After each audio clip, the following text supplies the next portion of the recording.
அனைவருக்கும் வணக்கம். தமிழக வெற்றி கழகம் சார்பாக ஏற்பாடு செய்யப்பட்டுள்ள இந்த சிறப்பான காஞ்சி உள்ளரக மக்கள் சந்திப்பு நிகழ்விற்கு வருகை தந்துள்ள உங்கள் அனைவரையும் வருக வருக என வரவேற்கிறேன். விண்ணை முட்டும் வெளிச்சத்தில் இருந்து கொண்டு எனக்கு அது மட்டும் போதாது, என் மக்களின் மகிழ்ச்சியே முக்கியம் என்று அந்த புகழை துச்சமென மதித்து மக்களுக்காக இறங்கி வந்திருக்கும் நம் தளபதி அவர்களுக்கு முதல் வணக்கம். தமிழக அரசியல் களம் எத்தனையோ தலைவர்களை கண்டிருக்கிறது. ஆனால் உழைப்பால் உயர்ந்து அந்த உழைப்பின் பயனை மக்களுக்கு அர்ப்பணிக்க வந்திருக்கும் ஒரு தன்னலமற்ற தலைவரை இப்போதுதான் காண்கிறது. அவர்தான் நம் தமிழக வெற்றி கழகத்தின் தலைவர். அவர் இருக்கும் இந்த மேடை ஒரு சாதாரண மேடை அல்ல. இது நம் குடும்ப நிகழ்வு. நம்முடைய கருத்துக்களை பகிர்ந்து கொள்ளவும், மக்களின் உண்மையான மனநிலையை அறிந்து கொள்ளவும், நம் அடுத்த கட்ட நகர்வுகளை திட்டமிடவும் அவர் தலைமையில் நாம் இங்கே கூடியிருக்கிறோம். இந்த நிகழ்வை வழிநடத்தி கொண்டிருக்கும் என் பாசத்துக்குரிய பொதுச் செயலாளர் அவர்களை அன்போடு வரவேற்கிறேன். கழக நிர்வாகிகளை வரவேற்கிறேன். நமது அழைப்பை ஏற்று தங்கள் வேலைகளுக்கு நடுவே ஆர்வத்துடன் வந்திருக்கும் ஊர் பிரமுகர்கள் ஒவ்வொருவரையும் நான் இருகரம் கூப்பி வரவேற்கிறேன். குறிப்பாக மாற்றத்தை எதிர்நோக்கி இங்கு கூடியிருக்கும் பொதுமக்கள் அனைவரையும் வருக வருக என வரவேற்பதில் மகிழ்ச்சி அடைகிறேன். இந்த சந்திப்பு பயனுள்ளதாக அமையட்டும். பிறப்புக்கும் எல்லா உயிர்க்கும் என்று சாதி மத இன வேறுபாடுகளை கடந்து ஒரு சமத்துவ படையை உருவாக்கி இருக்கும் நவீன சிற்பிதான் நம் தமிழக வெற்றி கழகத்தின் தலைவர். சொன்னால் செய்வார் என்பதை விட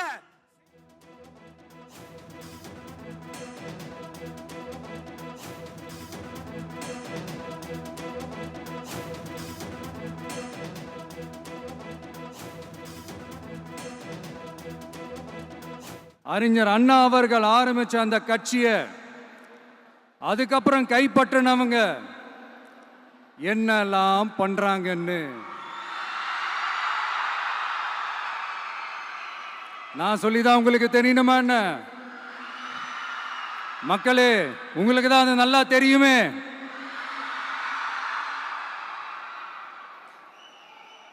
தனிப்பட்ட முறையில் எங்களுக்கும் அவங்களுக்கும் எந்த பிரச்சனையும் கிடையாதுங்க. எந்த வாய்க்கா வரப்பு தகராறுலாம் எதுவுமே கிடையாதுங்க. அப்படியே இருந்தாலும் அது நம்ம கண்டுக்கவே போறது இல்லைங்க. தனிப்பட்ட முறையில் அவங்களுக்கு வேணா நம்ம மேல வன்மத்தோட இருக்கலாங்க. ஆனா நாமெல்லாம் அப்படி கிடையவே கிடையாதுங்க. ஆனா உங்களை என்ன நம்ம எல்லாரையும் பொய் சொல்லி நம்ப வச்சு ஓட்டு போட வச்சு ஏமாத்தினாங்கல்ல,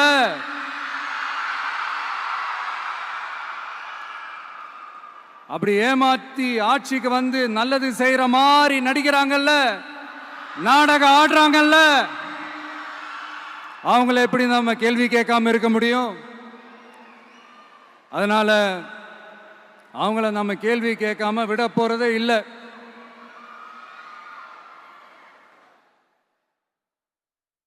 இதை ஏன் நான் காஞ்சிபுரம் மாவட்டத்தில் இருந்து நான் சொல்றேன்னா, தெரிஞ்சோ தெரியாமலோ இந்த மாவட்டத்துக்கும் நமக்கும் ஆட்டோமேட்டிக்காவே ஒரு கனெக்ஷன் ஒன்று ஏற்படுதுங்க.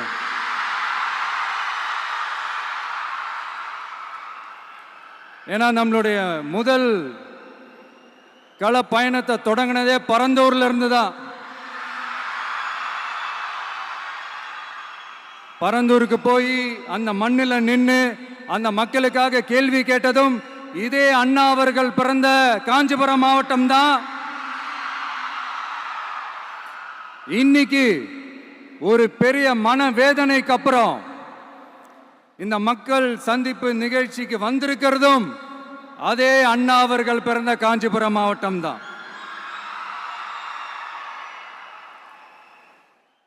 அதனால நமக்கு எல்லாமும் கொடுத்த நம்ம மக்களுக்காக எல்லா நல்லதையும் செய்யணும்.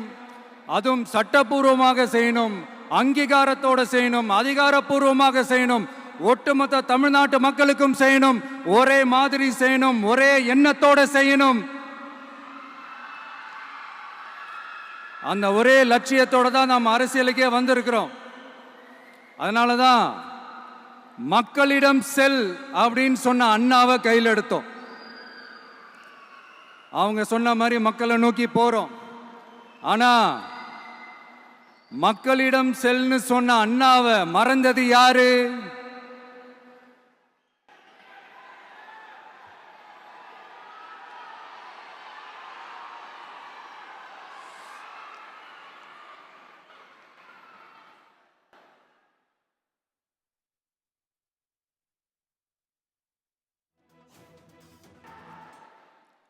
கொள்கையா? அதனப்பா கிலோ என்ன விலை என்னன்னு கேட்கிற அளவுக்கு அப்படி ஒரு கட்சியை ஒன்று நடத்திக்கிட்டு அந்த கட்சியினுடைய தலைவர் தமிழ்நாட்டு முதல்வர் சொல்றாரு நமக்கு கொள்கை இல்லையா. எப்படி? நமக்கு கொள்கை இல்லையா?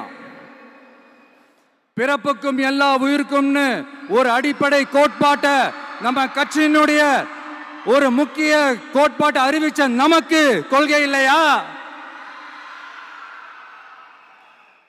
எல்லாருக்கும் எல்லாமும் கிடைக்கணும், சமூக நீதி கிடைக்கணும், அந்த சமூக நீதி உண்மையான சமூக நீதியா இருக்கணும், சாதி வாரி கணக்கெடுப்பு நடத்தணும்னு ரொம்ப ஸ்ட்ராங்கா சொன்ன நமக்கு கொள்கை இல்லையா?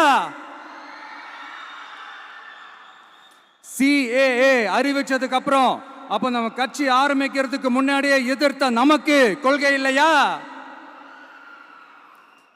வகுப்பு சட்டத்தை எதிர்த்து உச்ச நீதிமன்றத்துக்கு முதல்ல போன நமக்கு கொள்கை இல்லையா?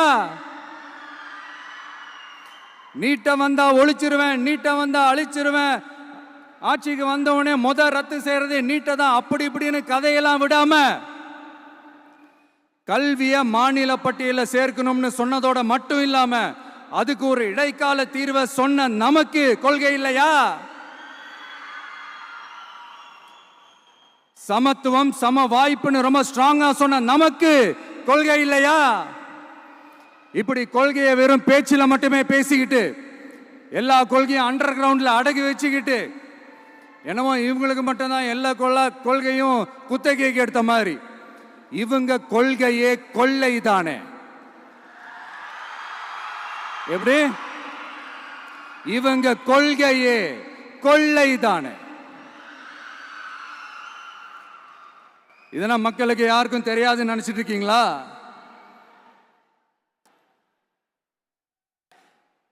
எங்க கட்சி ஒன்றும் சங்கரமணம் இல்லைன்னு சொன்னது யாரு? யார் சொன்னாங்க? ஏன் சொன்னாங்க? எதுக்கு சொன்னாங்க? இப்போ உங்க கட்சியில என்ன நடந்துகிட்டு இருக்குது அதையும் கொஞ்சம் யோசிச்சு பாருங்க, இதையும் கொஞ்சம் யோசிச்சு பாருங்க. அதனால பாப்பா, பவள விழா பாப்பா, நீ பாசாங்கு காட்டாத பாப்பா, நீ நல்லவர்கள் போல் நடிப்பதை பார்த்து நாடே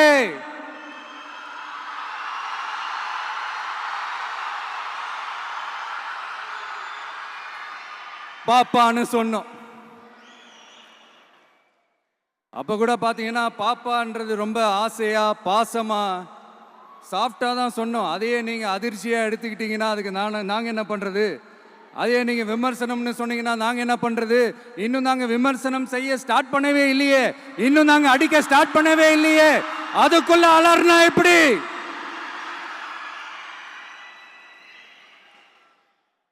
அதனால உங்க அரசவை புலவர்கள் யாராவது இருந்தாங்கன்னா கர்ச்சீஃப் எடுத்து அவங்க கண்ணீரை துடைத்து விடுங்கள். சரி, அது அவங்க பிரச்சனை, அவங்க பார்த்துக்கிட்டோம். நமக்கு எப்பவுமே மக்கள் தாங்க, மக்களுடைய பிரச்சனை பத்தி பேசுறது தான்.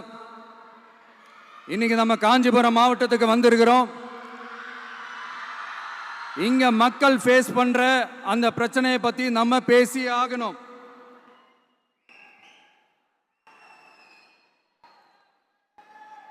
இந்த காஞ்சி மண்ணை வாழ வைக்கிற ஜீவ நதி பாலாறு,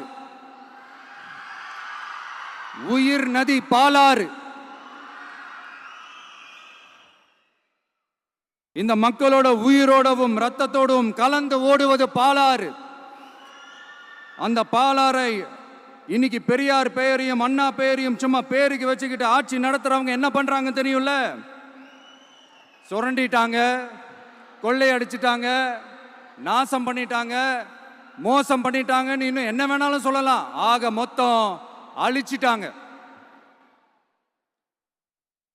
இதை நான் எதுவும் போற போக்கில் எதுவும் அடிச்சு விடலங்க, ஆதாரத்தோட தான் சொல்றேன். அனுமதிக்கப்பட்ட அந்த லெவலை தாண்டி 22,70,000 யூனிட் மணலை கொள்ளையடிச்சிருக்கிறாங்க. ஆக மொத்தம் இதுல அவங்க அடிச்ச கொள்ளை எவ்வளவு தெரியுமா? ரொம்பலாம் இல்ல, கம்மி தான். 4,730 கோடி. கம்மி தான் இல்ல?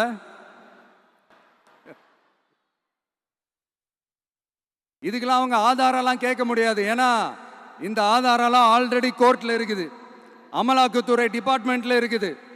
அந்த டிபார்ட்மெண்ட்ல வேலை செஞ்ச சில நல்லவர்கள் அவங்க அடிச்ச அந்த கொள்ளையெல்லாம் தாங்க முடியாம வெளியில சொன்ன அந்த ஆதாரங்கள், இதெல்லாம் சம்பந்தப்பட்டவங்களுக்கு இன்னும் நல்லாவே தெரியும். அதனால இது சம்பந்தமா ஆதாரங்களை கொடுலாம் அவங்க கேட்க முடியாது.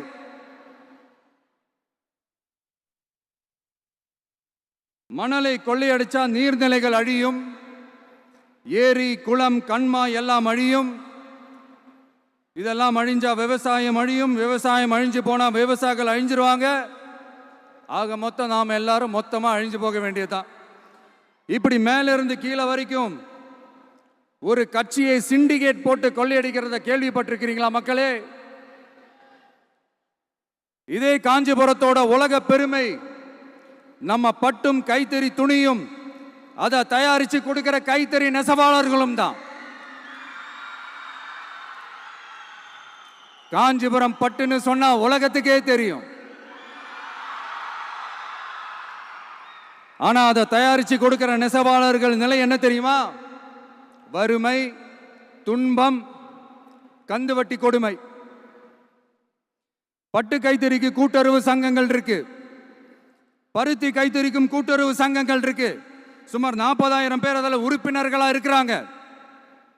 அது போக சாய தொழில், தறிப்பட்டறை தொழில் இதை நம்பி 40,000 குடும்பங்கள் இருக்கு. ஆனா அவங்களோட ஒரு நாள் கூலி எவ்வளவு தெரியுமா? வெறும் 500 ரூபா தான். அதை கொஞ்சம் அதிகப்படுத்தி கொடுங்கன்னு போராடி போராடி பார்த்து ஒன்றும் நடக்கல. இதோட அவங்க கஷ்டம் முடிஞ்சுதா? வடகிழக்கு பருவமழை அந்த 500 ரூபா கூலிக்கு வேட்டு வச்சிடுச்சு. எப்படி விவசாயிகள் டெல்டா மாவட்டங்களில் மழையால பாதிக்கப்பட்டாங்களோ, அவங்கள கண்டுக்காம எப்படி இந்த அரசாங்கம் கைவிட்டுடுச்சோ, அதே மாதிரி தான் நம்ம கைத்தறி நெசவாளர்களும் மழையால பாதிக்கப்பட்டிருக்கிறாங்க. அடுத்து இந்த காஞ்சிபுரம் மாவட்டத்தோட பஸ் ஸ்டாண்டு 60 வருஷத்துக்கு முன்னாடி கட்டினதான். அண்ணா அவர்கள் ஆட்சிக்கு வந்தப்போ கட்டியிருப்பாங்க போல. அது இன்னும் புதுப்பிக்க கூட முடியாம, கேட்டா என்ன சொல்லுவாங்க? அந்த லேண்டு கேஸ்ல இருக்குது. இல்ல நான் கேட்கிறேன், ஒரு கவர்மெண்ட்னால வேற ஒரு நல்ல இடத்தை தேர்வு செஞ்சு ஒரு பஸ் ஸ்டாண்ட் கட்டி தர முடியாதா?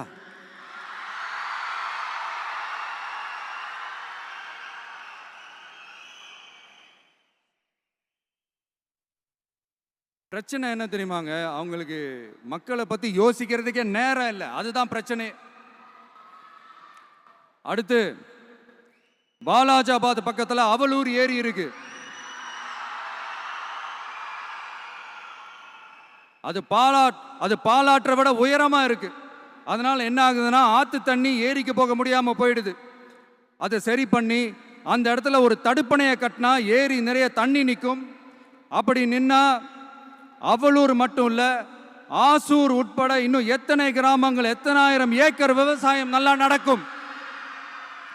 இதுக்கு இன்னும் எத்தனை வருஷம் மக்கள் கோரிக்கை கொடுக்கணும், மக்கள் போராடணும். இந்த பிரச்சனையெல்லாம் இருக்கிற அதே காஞ்சிபுரம் மாவட்டத்தில் தான் பரந்தூர் ஏர்போர்ட் கட்டுற பிரச்சனையும் இருக்குது. அந்த பிரச்சனையில கண்டிப்பா நாங்க விவசாயிகள் பக்கம் தான் நிற்போம், அதுல எந்த மாற்று கருத்துமே கிடையாது. இந்த கவர்மெண்ட் பரந்தூர் விவகாரத்தில் எங்களுக்கோ இல்ல விவசாயிகளுக்கோ எந்த விதமான காரணங்கள் சொல்லி எஸ்கேப் ஆகவே முடியாது. இப்படி மக்களுக்காக மக்களோட பிரச்சனைகளை எடுத்து பேசுறதுனால இப்போ ஆட்சியில் இருக்கிறவங்களுக்கு நம்ம மேல ஒரு ஆத்திரம் வரத்தானே செய்யும். அதனால தான் நீங்க பாத்தீங்கன்னா சட்டசபையில் ஆரம்பிச்சு ஒரு சாதாரண நிகழ்ச்சி வரைக்கும் எல்லா மேடையிலையும் மேடைக்கு மேடை டிவிக்கே தான். டிவிக்கே அவதூறு, அவதூறு டிவிக்கு, டிவிக்கே அவதூறு, அவதூறு டிவிக்கு. இதுக்கெல்லாம் கண்டிப்பா நாங்க பதில் சொல்லுவோம், சொல்லாமலாம் இருக்க மாட்டோம். இப்ப கூட கரூரை பத்தி பேசுவேன்னு எதிர்பார்த்திருப்பாங்க, அதை நான் கொஞ்சம் அப்புறமா பேசுறேன். பட் இப்போ நம்மளுடைய விஷன் என்னன்னு சொல்லணும்னு நான் கொஞ்சம் ஆசைப்படுறேன். நம்ம ஆட்சிக்கு வந்தா, அது என்ன வந்தா,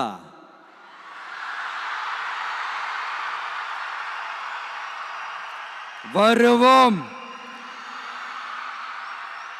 மக்கள் கண்டிப்பா நம்மளை வர வைப்பாங்க. மக்களுக்கான ஆட்சியை மக்களே விரும்பி வர வைக்கத்தானே செய்வாங்க. அப்படி மக்களால் அமைக்கப்பட போற நம்ம ஆட்சியில நம்ம என்ன செய்ய போறோம்ன்றது அதுக்கான அந்த தேர்தல் அறிக்கையில அதுக்கான விளக்கத்தை டெஃபினட்டா கொடுப்போம். பட் அதுக்கு முன்னாடி ஒரு சின்னதா லைட்டா நான் கொஞ்சம் அதை சொல்லணும்னு ஆசைப்படுறேன். எல்லாருக்கும் நிரந்தரமான வீடு இருக்கணும்.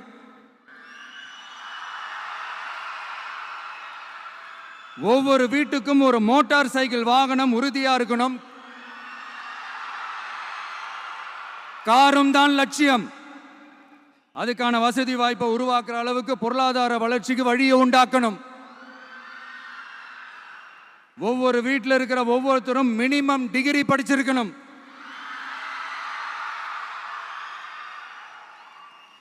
ஒவ்வொரு வீட்லையும் குறைந்தபட்சம் ஒருத்தருக்கு நிரந்தர வருமானம் கிடைக்கணும். அதுக்கான வேலை வாய்ப்பை உருவாக்கணும். அதுக்கு தகுந்த மாதிரி கல்வியில பாடத்திட்டத்தில் சீர்திருத்தம் செய்யணும். கவர்மெண்ட் ஹாஸ்பிட்டல்ஸுக்கு மக்கள் எல்லாரும் பயம் இல்லாம நம்பி போற மாதிரி மாத்தணும். பருவமழை காலத்தில் ஏற்படுற வெள்ளத்தால ஊரும் சரி மக்களும் சரி விவசாயமும் சரி பாதிக்கப்படாம இருக்கணும். அதுக்கு 4000 கோடி திட்டம்னு ஒரு உருட்டுனாங்களே, அந்த மாதிரிலாம் எதுவும் இல்லாம உண்மையான ஒரு பாதுகாப்பு திட்டத்தை உருவாக்கணும். மீனவர்களோட, தொழிலாளர்களோட, நெசவாளர்களோட, அரசு ஊழியர்கள் மற்றும் ஆசிரியர்களோட கருத்து கேட்டு அவங்களுக்கான பாதுகாப்பு மற்றும் வளர்ச்சி திட்டங்களை உருவாக்கணும். உருவாக்குறது மட்டும் இல்லை, அதை செயல்படுத்தணும். முக்கியமா இண்டஸ்ட்ரியல் டெவலப்மெண்ட்ஸ்ல கான்சென்ட்ரேட் பண்ணணும். எல்லாத்தையும் விட ரொம்ப ரொம்ப முக்கியம், சட்டம் ஒழுங்க ரொம்ப ஸ்ட்ரிக்டா வச்சிருக்கணும்.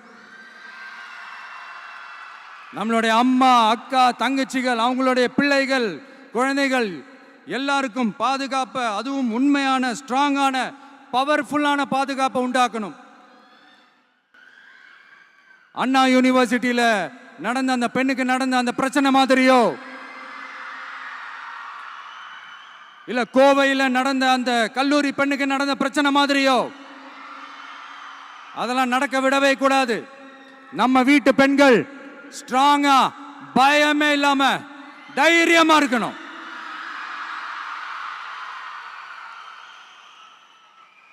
இதை எப்படி செயல்படுத்த போறோன்றது முன்னாடி சொன்ன மாதிரி நம்மளுடைய தேர்தல் அறிக்கையில் அதுக்கான விளக்கத்தை ரொம்ப டீட்டெயில்டாக கொடுப்போம். நான் சும்மா மற்றவங்க மாதிரி அவங்கள மாதிரி எல்லாத்தையும் அடிச்சு விட்டுட்டு ஏமாத்துற வேலையெல்லாம் இங்கே கிடையாது நம்ம கிட்ட. நான் மறுபடியும் சொல்றேன், நம்ம அரசியலுக்கு வந்தது உங்களுக்கு நல்லது நல்லது நல்லது மட்டுமே செய்யறது தான்.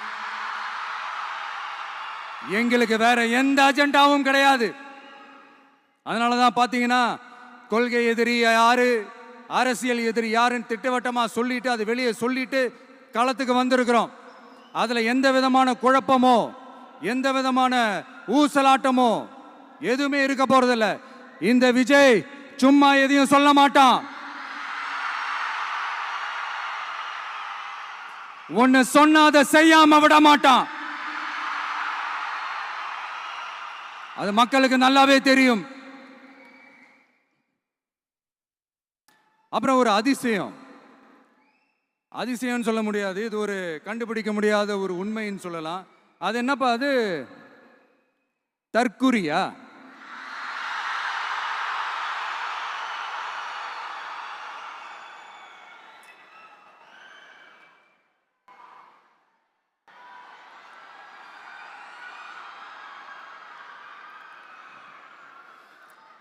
நம்ம டிவிகேக்கு சப்போர்ட் பண்ற லட்சக்கணக்கான மக்கள், நம்மளுடைய நண்பிகள், நம்மளுடைய ஜென்சி கிட்ஸ் எல்லாரையும் தற்குறிகள்னு சொல்லி வாங்கி கட்டிக்கிட்டு இப்போ அவங்களாம் தற்குறிலாம் கிடையாது, அப்படிலாம் அவங்கள கூப்பிடாதீங்க, அவங்க சங்கிகள்லாம் கிடையாது, அப்படிலாம் அவங்கள கூப்பிடாதீங்கன்னு சொல்லி ஒரு குரல். யாருடா அந்த குரல் அப்படின்னு பார்த்தா, இப்ப ரீசெண்டா அறிவு திருவிழான்னு ஒன்று நடத்தினாங்கல்ல, சாரி அவதூறு திருவிழா. அதுல அவங்க தலைமையே குழப்பற மாதிரி, அறிவு கண்ணை திறந்து வைக்கிற மாதிரி ஒருத்தர் பேசியிருக்கிறார். அவர் யாருன்னா அது அவங்களோட எம்எல்ஏவே. அந்த எம்எல்ஏ யாருன்னா நம்மளுடைய கொள்கை தலைவர்கள் ஒருத்தரான மக்கள் சேவகர் அஞ்சலை அம்மாளோட சொந்தக்காரர். என்னடா இது இப்படி ஆகி போச்சு? டிவிகேக்கு சப்போர்ட் பண்ற மாதிரி நம்ம கட்சியிலேருந்தே ஒரு குரல் வருதுன்னு சொல்லி தலைமையில் ஃபுல்லா கன்ஃபியூஷன். அந்த கன்ஃபியூஷன் இதோட நிக்காது. அந்த ஆதரவு குரல் ஒரு வீடு விடாம, ஒரு இடம் விடாம, எல்லா இடத்துலயும், எல்லா வீட்லயும் இன்னும் பலமா எதிரொலிக்கு தான் இல்லையான்னு பாருங்க. சும்மா பிளாஸ்ட் தான்.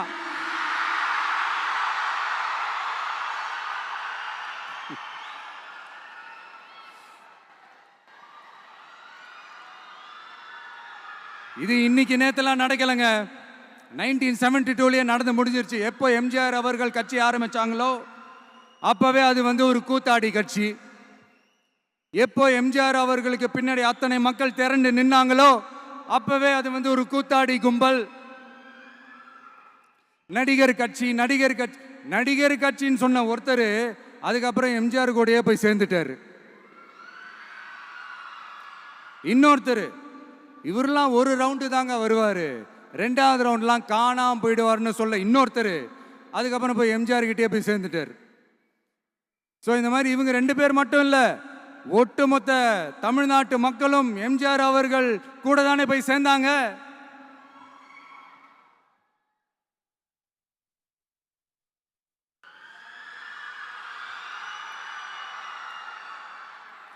அதனால இது வரலாறு. இந்த வரலாறு நம்மளை விட அவங்களுக்கு இன்னும் நல்லாவே தெரியும். அதனால தான் பார்த்தீங்கன்னா 53 வருஷமா அதே கதறல்கள். கூத்தாடி கூட்டம், நடிகர் கட்சி, நடிகர் கூட்டம், இப்படி. மர்மயோகின்ற ஒரு படத்துல அவருடைய கேரக்டர் பேர் கரிகாலன். அதுல ஒரு சூப்பர் டயலாக் ஒன்று சொல்லியிருப்பாரு. குறி வைத்தால் தவற மாட்டேன், தவறுமானால் குறியே வைக்க மாட்டேன்.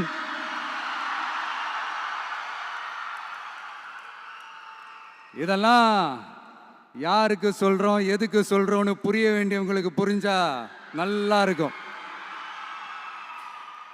ஏண்டா இந்த விஜய தொட்டோம்,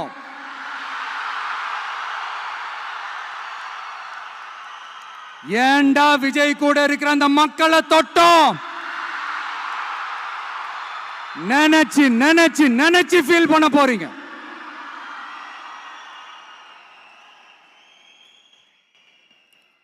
அப்புறம் நமக்கு இந்த அரசியல் புரிதல்லாம் இல்லை, அது இல்லை, இது இல்லை. அப்புறம் நான் கேட்குறேன், மக்கள் எல்லாரும் உங்களுக்கு தற்குறிகளா?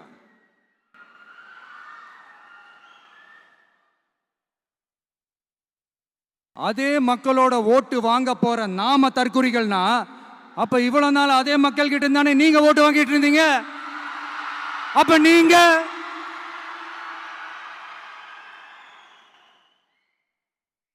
அந்த மக்களுக்கு நீங்க காட்டுற மரியாதையும் நன்றியும் இதுதானா?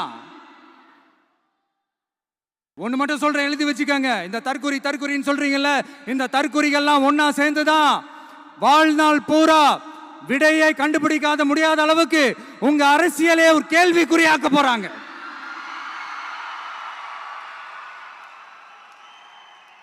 இவங்கெல்லாம் யாரும் இங்க தற்குறிகள்லாம் கிடையாது. இவங்க எல்லாரும் தமிழ்நாட்டு அரசியலோட ஆச்சரியக்குறி. இவங்க எல்லாரும் தமிழ்நாட்டு அரசியலோட அந்த மாற்றத்திற்கான அறிகுறி. சும்மா லாஜிக்கே இல்லாம தற்குறி.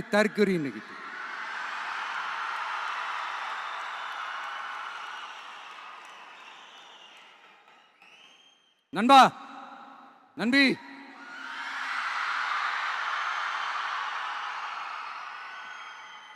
எல்லா மேடையிலும் ரிப்பீட்டடா ஒரு விஷயம் நான் சொல்லுவேன்ல, இப்ப நீங்க சொல்லுங்க. ஒண்ணு, இன்னொன்னு, ரிப்பீட்.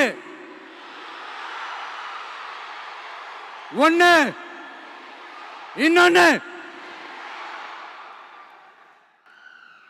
இந்த போட்டி எப்படி இருக்க போகுதுன்னா, மக்களோட மக்களா நிக்கிற நமக்காக மக்களே டிசைட் பண்ணி போறாங்க.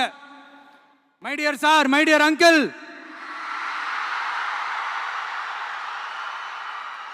ஆல்ரெடி டிசைட் பண்ணியாச்சு. கான்பிடென்டா இருக்க மக்களே, நல்லதே நடக்கும், வெற்றி நிச்சயம். மீண்டும் சந்திக்கும் வரை நன்றி, வணக்கம்.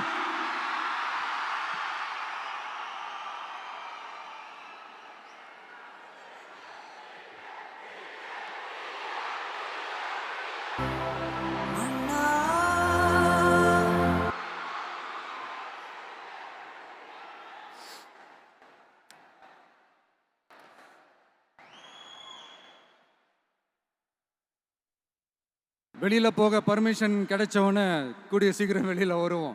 அதனால தான் இப்படி ஒரு ஏற்பாடு. எல்லாரும் இருந்து சாப்பிட்டு போகணும்.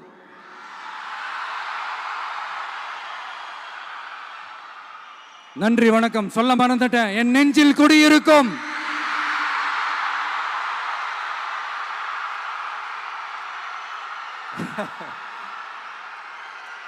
Sorry, slip my mind. Thank you. மீண்டும் சந்திக்கும் வரை நன்றி, வணக்கம்.